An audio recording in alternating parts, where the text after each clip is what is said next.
Hello there, good morning. Welcome to Good Morning Transfers. We are set for a thrilling end to the January transfer window. 5 days left, and we are expecting, yes, lots of deals to be done before that 7 p.m. deadline on Monday evening. Coming up, Liam Rosenior says Cole Palmer's untouchable amid reports that he's homesick and could return to Manchester.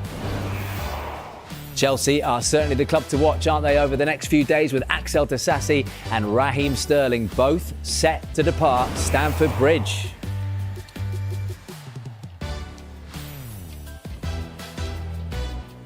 Well, Tammy Abraham's back at Aston Villa. Will another of their former players in that man, Douglas Luiz, be joining him at Villa Park? We'll discuss that. And Jørgen Strand Larsen's been linked with a move away from Molineux all month.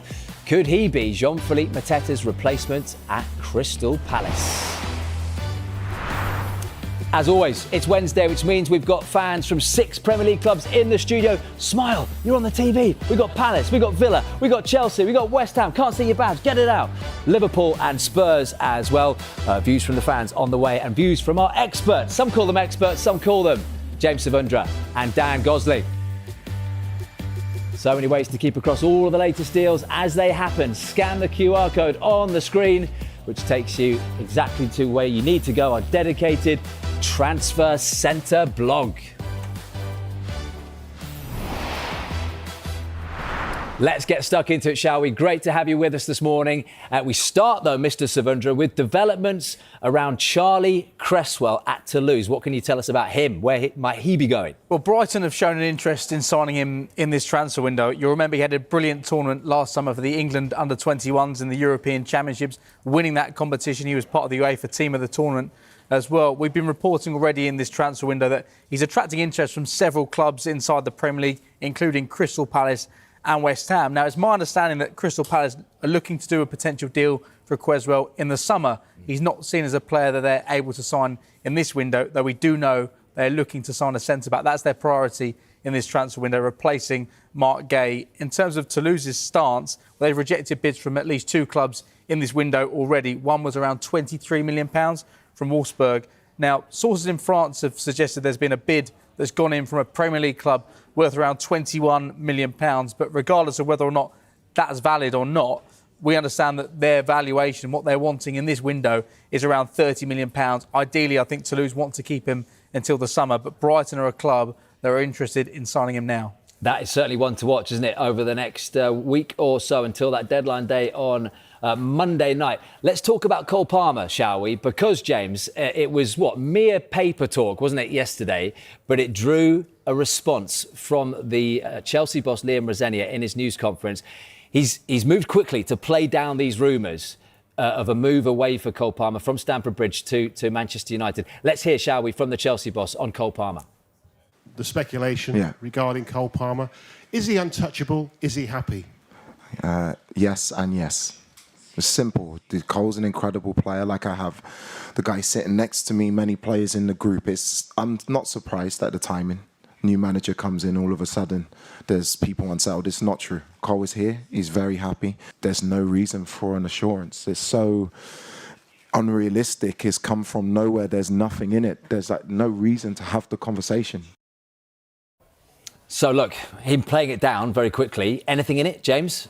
Well, as Liam Rosenior says, he's untouchable and he's happy at Chelsea. He only signed an improved contract last season. That contract takes him up to 2033. Clearly, he's seen as a key player at Chelsea and a key part of the future as well. There have been suggestions from elsewhere that he's unsettled in London. He's unsettled at Chelsea. I think we need to be frank. It's been a troubled season for Cole Palmer, largely because of this injury he's had, this groin injury, which he seems to be dealing with on a week-by-week basis. He's not had a consistent run of matches. He started 11 matches this season. And the links with Manchester United are there because he's been pictured as a child wearing a Manchester United shirt. And the United director of football, Jason Wilcox, was at City and he was heading up the academy there when Palmer was making his breakthrough. I think it feels like a non-starter in this window. I don't think a move is imminent. One thing that's clear is if you're trying to extract Cole Palmer from Chelsea, it's going to be an incredibly expensive deal to do. And clearly, on Chelsea's behalf, there's no willingness whatsoever to let him leave. In an ideal world, he'll be at Chelsea until 2033. Yeah, Dan, that's what the Chelsea fans want to hear, isn't it? But could you see him being tempted at all to go back to the Northwest, homesick or not? There's no taking away from it. Chelsea are a much better team when he's in the team, but in the last calendar year, he hasn't played as much as he would have liked. Injuries after injury. Yeah, so as soon as Cole Palmer got mentioned, I was looking at Connor and he was shaking his head. He couldn't believe it. No, I don't see it, not yet. As James alluded to, yeah, it's been a troublesome season for Cole. I think there's still time to establish himself and get back into the sort of England starting 11 reckoning, really. I think he'll be on the plane. I just think he's that good of a player.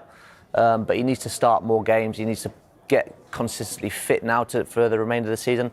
But yeah, it's going to be well north of 100 million. Yeah. And I just don't see Manchester United or any club actually affording that. I think Man U have got more important priorities to get in the summer, that midfield area. I don't think Cole is a position where they need right now. Depending on Bruno Fernandes, that is in the summer. So yeah, it's one to wait and see. Connor, hands off? Yeah, I think it's, like you've said, you're not going to get him out of Chelsea right now. I think 7 years left on his deal. And I think it's a nice time for the rumours to come up about him going to Manchester United because of the injuries and because he's unsettled. Like, on the pitch, when he's a bit frustrated with his own performance, it can come across that he's frustrated. And you can kind of use that to make it something that it's not, I think, where you can link him to Manchester United. But I think we're looking at 150 plus million if they're going to let him go on that sort of large contract. They're looking to build a core with him involved in it. Him, Esteval, Caicedo, Enzo Fernandez, Reece James. He's part of that core that they're building towards and looking to evolve with. So I think there's absolutely no chance that he is sold. But be honest, do you think he's a cert to go to the World Cup?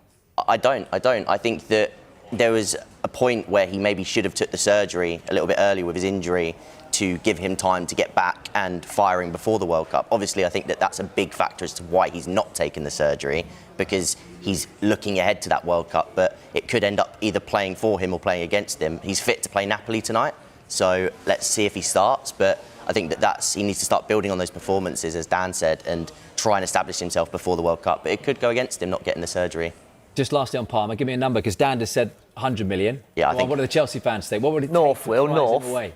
I think it's like 150, 100, 175 even. I think it's that outrageous that it just wouldn't happen, because I don't see another club coming in with that sort of money that Chelsea would need for it to go through. I just don't see it. And that's nearly what Raheem Sterling is owed on his contract in his remainder of the time that he's got at Stamford Bridge. Not quite, but it is around £20 million. What's the latest on Raheem Sterling and his future in a Chelsea shirt? Does he have a future in a Chelsea shirt? No, I don't think he's had a future in a Chelsea shirt for a long period of time. We understand that Chelsea and Raheem Sterling are close to finding a solution which would see his time at Chelsea come to an end. He's not played for Chelsea since May 2024, and he's remained one of the club's best paid players, £325,000 a week, despite the fact he's not played for them for nearly 2 years. He's got 18 months on his contract, and as you rightly say, it's quite an expensive amount of money that Chelsea is spending on him up until the end of this deal next summer. £25 million is what he'd be owed for the rest of that contract. But we understand Raheem Sterling, his stance is he doesn't want another loan deal. He wants a permanent exit.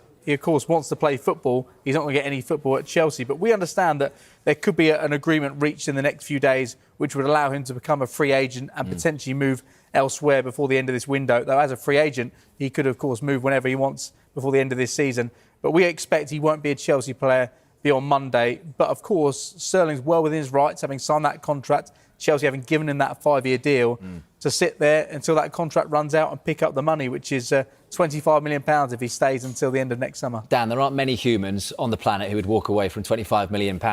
We've discussed this, haven't we? Me and you have discussed this for the last month. It's down to Raheem Sterling whether he wants to be a footballer still, and whether he wants to be a Premier League footballer still is a different question. There were links with Fulham in the summer. Is he still Premier League quality? Yeah, he's still Premier League quality for sure. He's still got a lot to give.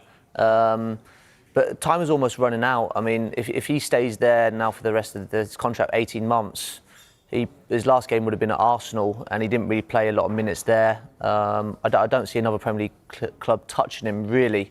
And then the options are probably limited. It might be a swan song in America, possibly. But again, it's a long time without actually playing competitive football, and he'll still want a high salary wherever he goes. And I'm just not sure what club would be willing to take that risk, really. So it's probably now or never, really, for Raheem if he wants to carry on playing. and affect in football matches, which he still can do. But yeah, he's going to walk away from a hell of a lot of money. What about Axel Disasi, James? Clearly not part of the Chelsea plans. Where could he be going? He's another player expected to leave before the window closes. Multiple clubs interested in England, France, Germany and Italy. West Ham also an option as well. Fiorentina, we've been reporting late yesterday evening, according to Sky in Italy, they're interested in a move for Disasi. We know he's no longer part of the bomb squad. He's been training with the Chelsea first team, but he faces an uncertain future. I think it's clear he's not going to be featuring for Chelsea anymore. Sunderland, West Ham and Bournemouth all tried to sign him last summer. We wait to see where he goes, but I think it's inevitable that he does leave Chelsea in this window. Well, the bomb squad, I mean, as much as they're trying to get rid of the phrase the bomb squad, it's going to exist, particularly around the centre-back position, because let me read this list here. How long have we got? We've got half an hour. Tosin, Badiashile, Hato, Chalobah, Achampong, Colwill, Anselmino, Fofana and Disasi. That's 9. Potentially 10? What's the talk of Jeremy Jacquet coming into the bridge? It's our understanding he's expressed a preference to join Chelsea despite interest from a number of other clubs. Talks are ongoing between Rennes and Chelsea about a deal for a player who's just 20 years of age. It doesn't feel like the sort of signing you'd look to make in this window to make an impact for the rest of the season, but clearly there's so much interest in this player that Chelsea want to act now to avoid missing out on him in the summer. Bayern Munich and Liverpool are 2 clubs that have been reported to have interest in him. We know Rennes want around £56 million. Chelsea unwilling to pay that sort of money as things stand. He's very highly rated by Liam Rosenior. Rosenior came up against him as Strasbourg head coach earlier on this season, but he's expressed an interest to join Chelsea. It's whether or not Chelsea can make this deal happen or not as they stockpile yet more centre-backs. Connor, explain to the world watching Sky Sports News this morning why your team Chelsea needs 10 centre-backs. Yeah, well, it's easy to sort of look at the list, and there's a long list of centre-backs. I think when it comes to centre-backs at Chelsea, it's about profile. And I think that with Maresca and now with Rosenior, something that's very, very important is how they look to build up from the back in a back 3. And since Levi Colwill, our most important defender, went down injured, our most important centre-back went down injured, he is usually that central centre-back in a back 3 who is the distributor, and on the ball he's so important to kick-starting attacks. And I think right now, apart from Tosin, we've struggled when it comes to having somebody who can do that same role. And Maresca had to sort of change the system a little bit in order to sort of help the progression out from the back. And now Rosenior's having to, again, in his first few games, he's used 3 or 4 different players in that central centre-back role to try and find a way. And I think that Jacquet coming in, as young as he is, he's somebody that profiles well, that can do that, but could also then profile with Colwill in the future. So when you're looking to make a signing now, I think it has to be somebody that not only can help now, if it was to be now, in a central centre-back position, and then alongside Colwill as well, because you're thinking about the future at that point. I think the main thing is Josh Achampong. That's my main worry, is him then not seeing a pathway at Chelsea, because I think of all the centre-backs we've got available, of those younger centre-backs coming through, he is one that is highly sought after for a reason. So I'd want to protect his pathway at the same time as thinking about these extra sort of factors that are needed. Yeah, right. 2 strikers to keep an eye on in the final few days of the window, Mr. Savundra, Jørgen Strand Larsen and Jean-Philippe Mateta. Tell us all. Let's get to Jean-Philippe Mateta. We understand that Nottingham Forest are willing to pay around £35 million to sign him in this transfer window. They're also willing to give him a huge pay rise on what he's on right now at Crystal Palace. Our understanding is that Crystal Palace would have to consider any serious offers for him in this window because his contract expires next summer, but they're looking for around £40 million. At the same time, Palace know that an exit could potentially happen with Jean-Philippe Mateta, so they've been looking at potential replacements, and Jørgen Strand Larsen appears to be one of the main options they're looking at right now. We reported earlier on this month that Palace actually asked about Strand Larsen in December, but they were put off by the asking price. It was thought Wolves wanted around £40 million, but they could be in a situation where they need to replace Jean-Philippe Mateta, so they may need to pay more than arguably want to for a player who scored just 1 Premier League goal so far this season. But there's plenty of interest in Mateta. We've been reporting about the interest from Juventus as well. He wants to leave the club. He's not submitted a formal transfer request, but part of the reason he wants to leave is to play Champions League football and to be part of the French national team ahead of this summer's World Cup. He broke into the side the back end of last year. But we know relations between Crystal Palace and Nottingham Forest haven't been brilliant after what happened in the summer with Crystal Palace relegated to the Conference League. Nottingham Forest playing a key role in that, putting themselves back into the Europa League. A lot of moving parts, though, when it comes to Crystal Palace. Siddiqui Sharif from Angers. I understand that there's been no progress with talks in recent time. They still want to sell him. I was speaking to a Palace source last night. He said there's a lot of moving parts right now. There will be business done at Crystal Palace, but as is so often the case with Crystal Palace, as you well know, Cameron, they leave things to the very last minute. How frustrating is this? Yeah, it is frustrating. It just feels like it's been going on forever now. For Mateta, if he went to Forest, if we could get 40 million for him, I would drop him off myself. He's a player that's got 8 goals this season, but 3 of them being in 1 games and another handful of them being One penalties. goal in 10 in the Premier League. Exactly that, 1 goal in 10, 17 big chances missed. We're one of the highest underperformers of XG in the league. The reason why we are where we are is because he can't finish his dinner, as you say. Like, to see same thing against Chelsea on Sunday, a big chance in the first half that he misses. I think we look at Strand Larsen and I think he's got 1 goal this season for Wolves, but last year, just with Cunha in the team, just one creator there, he scored quite a few goals for them. I could see him coming in and doing all right for Palace. I wouldn't be totally against the move, to be honest. But You wouldn't have said this last season, Cameron, would you? no, I wouldn't have. I wouldn't have said it in the summer either. But for Mateta, and with him, it's just soured a bit. He's said that he wants to move on because he wants to play Champions League football and it's ambition. But to go to Forest, I see that as a bit of a sideways step. Really, and really we know what it really is about the money then, if he goes to Forest. And you play each other this weekend. Could be tasty, couldn't it, that one? We do, yeah. Come on, Dan, is it an upgrade, Strand Larsen on Mateta? That's kind of what Cameron's insinuating. And look, in terms of getting a deal done, as James explained, money-wise, it almost might be like for like, 40 mil, 35, give or take. Yeah, I wouldn't say it's an upgrade. I think Mateta's further on in his journey, in his career than Larsen. I think he's more experienced. But they're both playing in the Premier League, so it's not like you're getting an unknown coming into the club. I think in terms of the money and the financials, yeah, it's probably good business. And from a player's perspective, I think the reason Mateta's form has dipped slightly is not fully invested in it. And if you're 2% off in the Premier League, you get found out. And I think the quicker Palace probably do this business, the better for the club and better for the future, because they're in a relegation battle. They're not far away from it at all. They're only 7 points, I believe.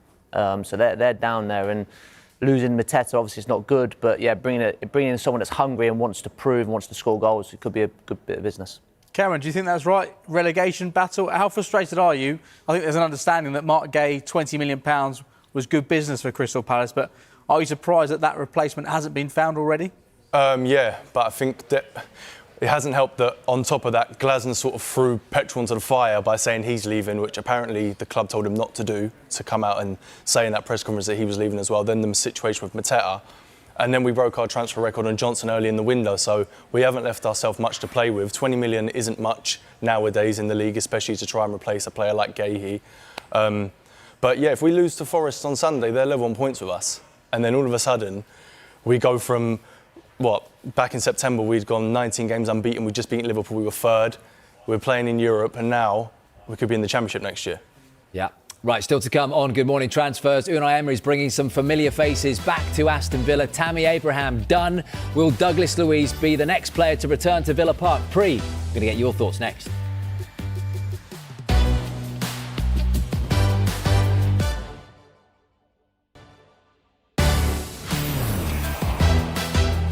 Welcome back. Right, time now for our new feature, the deal sheet. We're going to take a quick look at some of the deals to keep a close eye on over the next few days. James, let's kick off with Lucas Paquetá.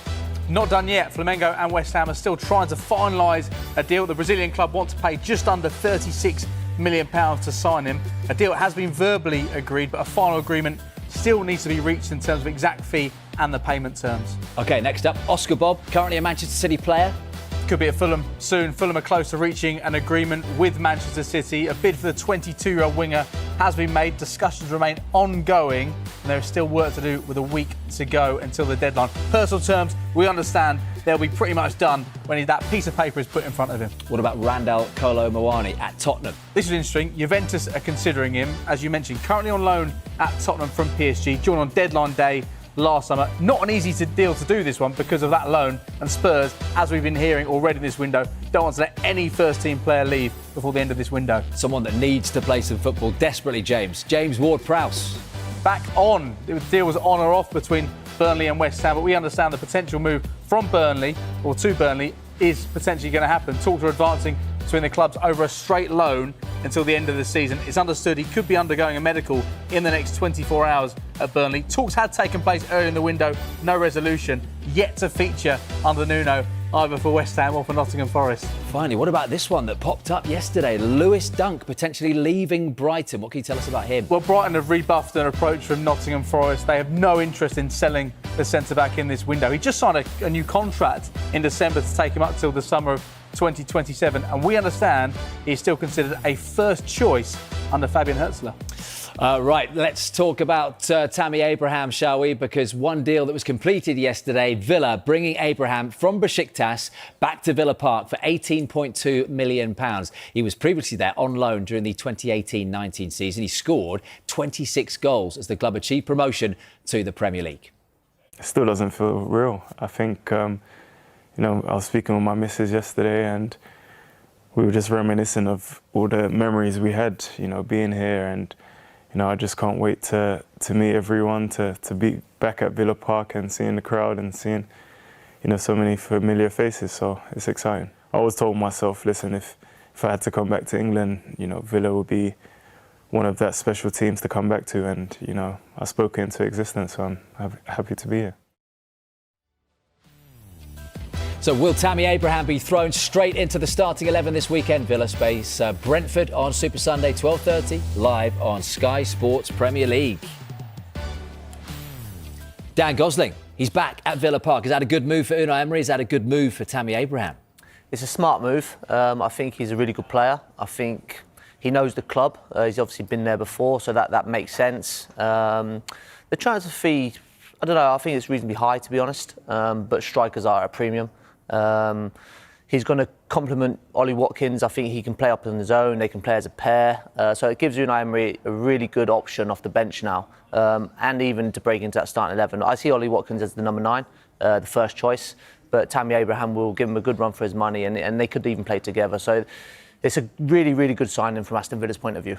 Yeah, happy to have him back. He was great there, wasn't he, during the season where Jack Grealish was still there and he got promotion back to the Premier League.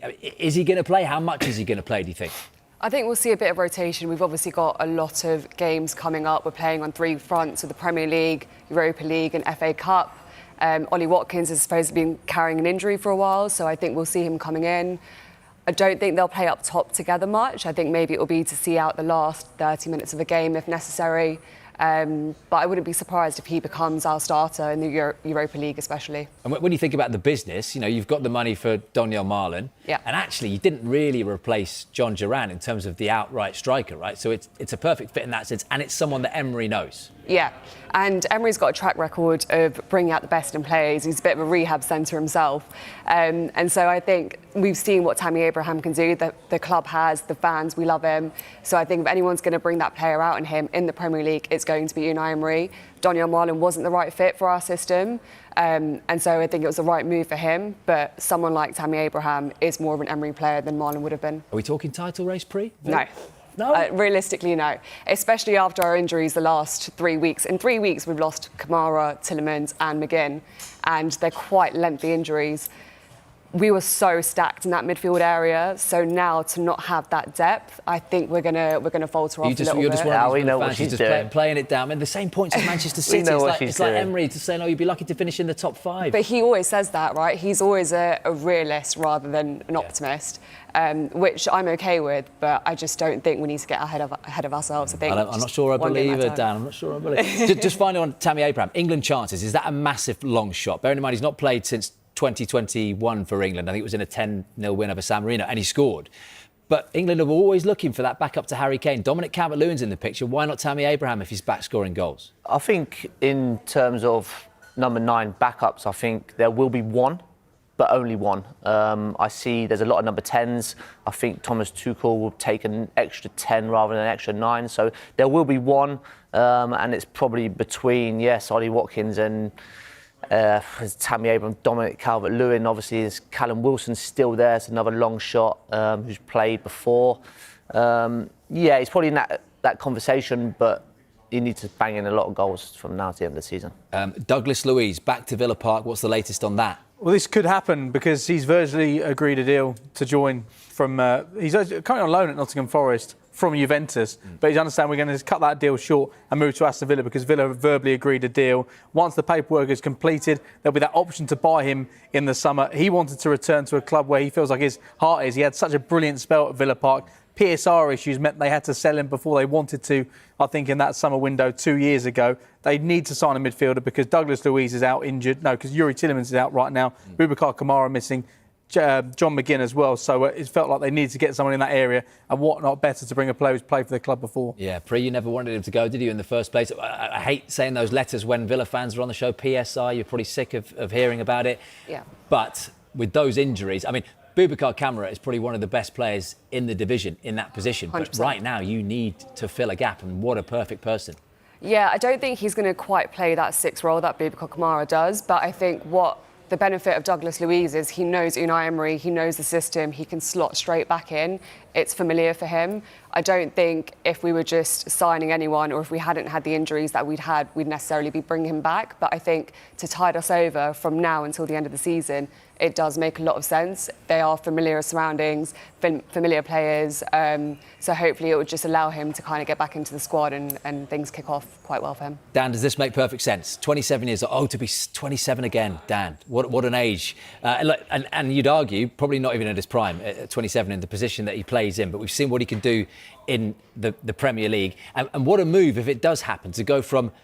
You've just put Palace in a relegation scrap. Well, Forest are certainly in it if they're only 5 points ahead of West Ham. To go from that to, even though Pre doesn't believe it, a Premier League title race. Yeah, I can't believe Nottingham Forest want to get rid of a player of his ability, to be honest, when they are where they are. I think him and Elliot Anderson will complement each other really well, but it just hasn't seemed to have worked out. It's interesting he's turned down Chelsea for a title-winning side, actually.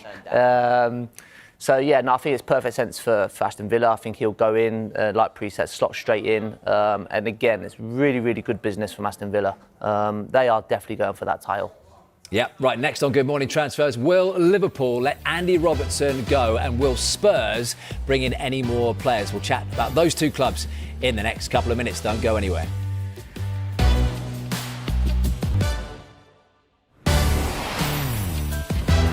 Welcome back. Time now for our transfer update. Chelsea consider Cole Palmer to be untouchable amid speculation about a move to Manchester United and believe that he is happy where he is at Stamford Bridge. Raheem Sterling is expected to leave Chelsea before the transfer window closes on Monday. Rennes defender Jeremy Jacquet, meanwhile, he's expressed a preference for joining Chelsea despite interest from other clubs this month. Aston Villa verbally agreed a deal to re-sign that man, Douglas Luiz, on loan from Juventus. Crystal Palace view Wolves striker Jorgen Strand-Larsen as a potential replacement if Jean-Philippe Mateta leaves before deadline day on Monday. And what about this? Brighton have shown an interest in Toulouse centre-back Charlie Creswell. Sources in France said that Toulouse have rejected a £21 million bid from a Premier League side. They've also rejected a £23 million offer from Wolfsburg in Germany. Toulouse value Creswell at £30 million.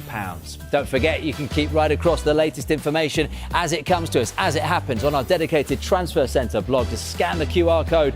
It'll take you exactly where you need to get to. Right then, let's talk about Liverpool. Let's talk about James Savundra, Andy Robertson. Andrew, to you. Is he staying at Anfield?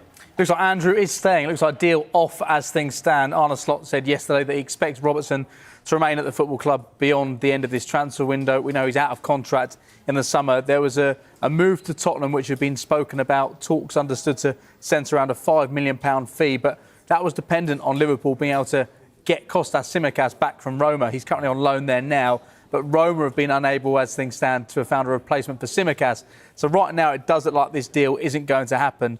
Tottenham would love to bring in a player of his experience. Thomas Frank has spoken so much about leadership. That was a key point in getting Conor Gallagher to join the football club. That's why they'd like to sign somebody like Andy Robertson right now in the period they're in, the injuries they've got, that void when it comes to leadership. But Arne Slot said yesterday, it's hard to say anything definitive at this stage of a transfer window, but I expect him to stay. What would you do, Dan, if you were Andy Robertson? I think even if he didn't play for these 15 games in the Premier League, this is purely my opinion, he would still start for Scotland and go to the World Cup and maybe wear the captain's armband. But he obviously wants to feature over the next few months. Is he more likely to do that at Tottenham? Ben Davies obviously out injured, but when Davies comes back, they've signed this 19-year-old Sousa as well from Santos in Brazil. That question, and is he what Spurs need in terms of leadership? I think for Tottenham, yes, it's good business because he brings a winner's mentality to that squad who don't have much of that. But I don't see why Robertson will want to go. I think he still plays his fair share of minutes for Liverpool right now. He came on at half-time last week against Bournemouth. He's obviously the first replacement. When Milos goes off as a sub, he'll come on all the time, sometimes start. So he's not out of the picture, he's not making squads. If he wasn't in Liverpool's squad and the time was coming to an end, you say yes, it's a really good move for him. But I don't think he needs to play to get in that World Cup squad. I think he's an automatic starter in that team. And yeah, I don't see him leaving Liverpool for Tottenham right now when he's actually still getting a lot of minutes at Liverpool. Sarah, what's the fans' view? Keep or sell Andy Robertson? Keep. We haven't got like two defenders to rub together at the moment. And also, even if he's not playing on the pitch, he has such an impact in not just the team, the club. Like, he's a real leader, and quite frankly, we've not had a lot of good senior leadership this season.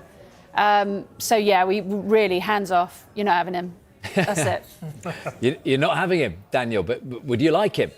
Do you know what? It's an interesting thing because I really, really rate Robbo. I think he's been a great stalwart, not only for the Premier League, but also for Liverpool over the years. You can see his energy, his pressing when he was in that Jurgen Klopp team, constantly just outrageous energy up and down the flank. But at 31 years old, does he bring that same tenacity? Can he bring that at Tottenham? We're a bit of a disarray at the minute. I don't think we really know what our playing style is at the minute. We've got lots of injuries, mostly in terms of our attacking front line. We just don't know where we can really get the goals from there. So when it comes to leadership, I think he'll be a great addition to the team, but I don't know if he is the right profile for what we really need in terms of bringing that kind of experience that Thomas Frank is talking about. We need more impetus from our attacking lineup. Our defence right now seems solid enough. We probably need more cover for right back at the minute rather than left back. But as it does seem, obviously the deal's now probably off now, so maybe we might need to look at more different targets, I guess. And Sarah, you were saying during the break that you're going to cry on live TV, which always makes good viewing. So if you do want to do that, feel free. But there isn't much news in terms of incomings at Anfield. I can see the face already. I just don't understand what the club is doing, and most of the fans don't either. We splash the cash in summer. We see that the team is unbalanced.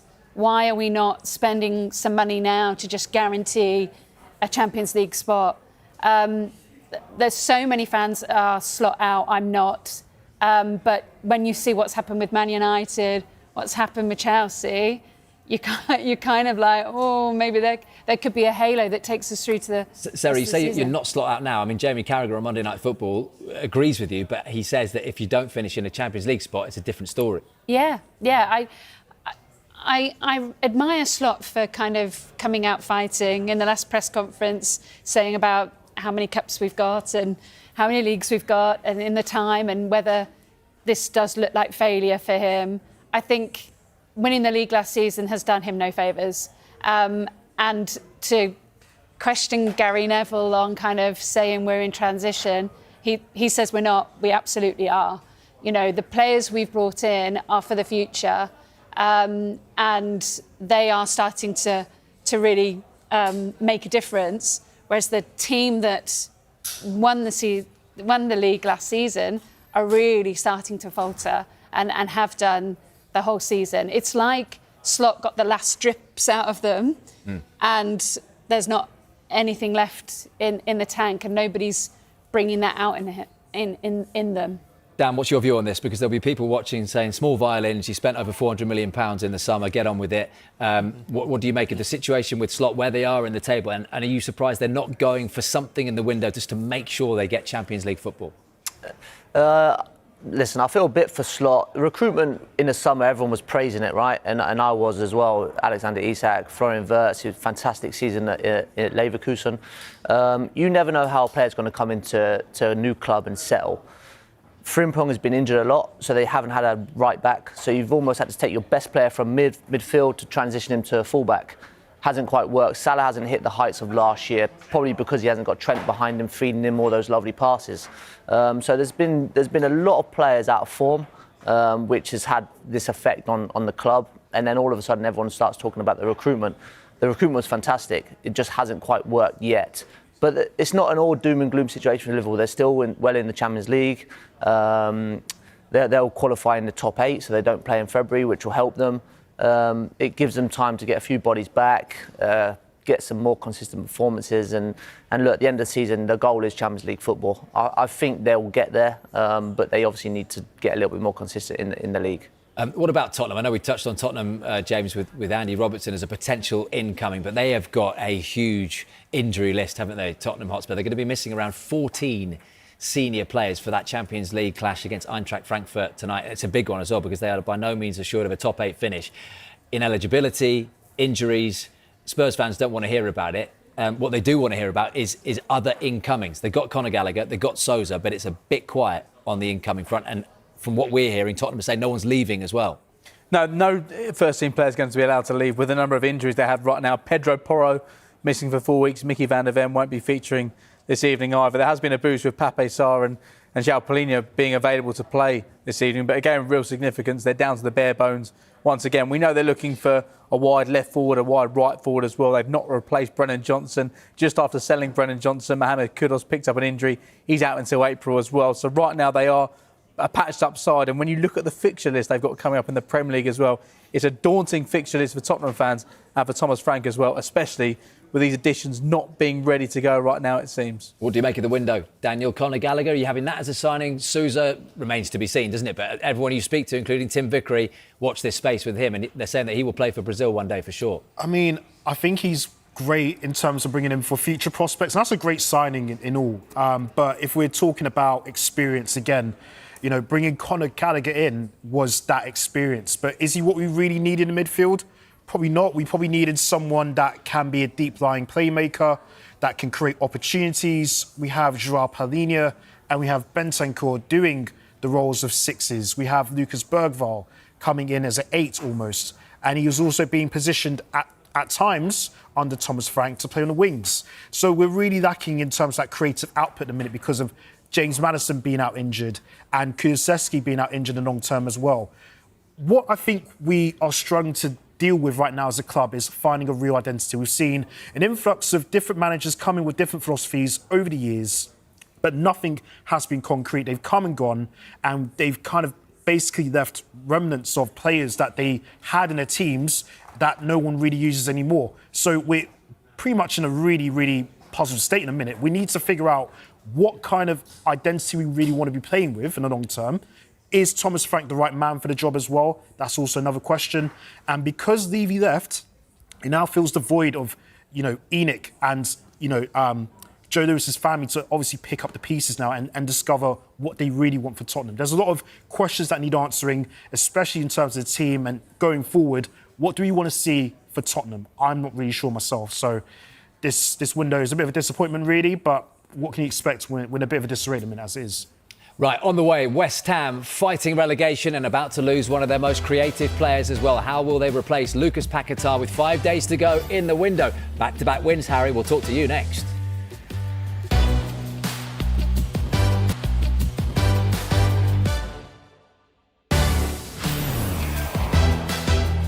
Welcome back. Right, time for On This Day. And we are going back 6 years in the time machine when Christian Eriksen left Spurs to join Inter Milan. He told Daniel Levy that he wanted to leave Spurs in the summer and wanted a fresh challenge. A move to Spain failed to happen. He ended up staying in the Premier League with Spurs until January before making a £16.9 million move to the Italian Giants. Let's talk about the East London Giants. West Ham, James Savundra, Lucas Paquetá. When's this going to be done? I think it's only a matter of time, really. Flamengo and West Ham are still trying to finalise a deal to sign him. They want to spend just under £36 million to get this deal done. He's told West Ham he wants to leave. The only club he wants to leave for is Flamengo. It's a club he's wanted to play for a long period of time. A deal verbally agreed, final agreement. We just need to reach that when it comes to the exact fee. The Brazilian window's open until the 3rd of March, but I think this could be confirmed very shortly. Harry, we know that Cameron said that he'd drive John Philippe Mateta up to Nottingham Forest to get their deal done. Would you be flying Paqueta over to Brazil as well? I even give him first class, James, surely. No, get him gone. Good riddance, really, to him. I mean, last thing you want in a relegation dogfight is a player that don't want to be at the club, in the change room, giving all on the pitch. So, I mean, 35 million, I think it's a good fee. I mean, I think he's got 18 months left in his contract. A player that don't score that many goals, don't assist that many. A player that sort of throws himself on the floor every other game. So, I mean, it's a good fee, and I think we need to bring someone and players that are going to be at West Ham in that change room that actually want to be there and fight and help this for this club to stay up. Yeah. James, tell Harry how close Adama Traore could be to being a West Ham player rejoining up with that man, Nuno. Yeah, undergoing a medical yesterday, so it's only a matter of time until this deal gets confirmed. As you say, reunited with Nuno Espirito Santo. What success they had together at Wolves. His contract is due to expire at Fulham at the end of this summer. I think it's a really good bit of business. I think he can make an impact. We know how lively he is going forward. Sometimes the end product is the question mark, but surely he could do one little bit of magic between now and the end of the season, and that could be enough to get the Vaseline out, Harry. Yeah, get the Vaseline. That's all we want. He's very much like Antonio, isn't he? You sort of knock it up to him. He holds the ball up, and exactly what we need at the moment. We're sort of taking the lead in games in recent games, and we're sort of sitting back, and the pressure is getting to us which we can't defend. We haven't got defenders that can defend. So to have that player up front, to sit on the halfway line, knock it up to and release the pressure, then I think it would help massively for West Ham. Dan, back-to-back wins for Nuno Espirito Santo, big ones as well, away at his old club Tottenham, and then, of course, beating Sunderland by 3-1 at home. Up next, it's Chelsea, then it's Burnley, who are right beneath them. Are you surprised that they've backed Nuno as much as they have done, particularly in the transfer market as well? Because there was talk, a couple of weeks ago that he might not be the West Ham manager. They had to. They either had to back him or they had to sack him. And they've decided to back him. And it's good. I don't think sacking him was the right option. I don't know who comes in and tries to win as many games as they need to in such a short space of time. So they backed him and look, you could say they've turned the corner. Yes, they've won back-to-back Premier League games, probably for the first time this season.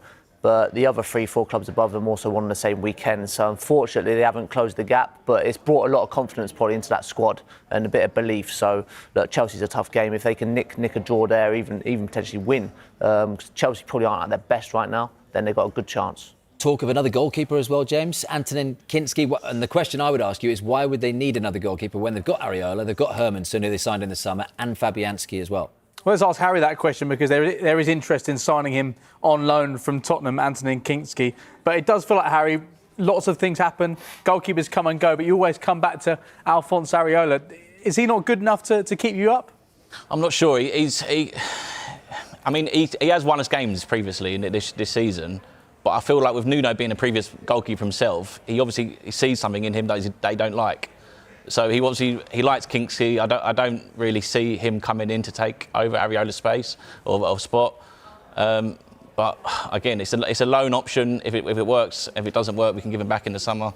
But all that matters right now is West Ham to stay in the Premier League. And James Ward-Prowse, Dan, is another name that has been linked with a move away. Clearly, there's an issue with him and Nuno. They had it at Forest. They've got it at West Ham. He needs to go and play football. I'm amazed that West Ham wouldn't want a bit of his creativity in that starting 11. Yeah, I think Nuno has to look at the bigger picture. You want your club to stay up. James Ward-Prowse can help you do that. His set-piece delivery alone can help you do that. I mean, you see so many games won and lost by set plays. Even if you bring him on the last 10 minutes, or there's a free kick on the edge of the box, make the sub. Get him on, let him take the free kick. He's got a unique ability that he can put it in the top corner from almost anywhere outside the box, get him on the pitch, almost NFL style, really. Why is he not in the team? James, why is he not playing at all? We're screaming out for a captain, leadership in that team, so I don't understand why he's not in that team. I've heard players have even gone to Nuno to ask why he's not in the squad.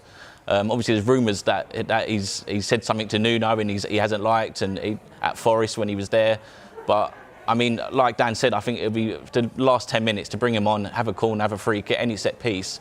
He's great, so I'm not sure why, and especially to Burnley as well.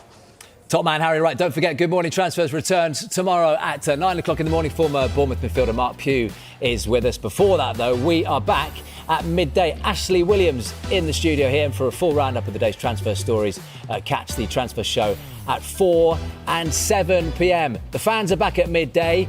Guess what? Up next, it's going to be a quiet one because it's Fan Club and it's Jamie O'Hara. Enjoy, everyone. See you soon.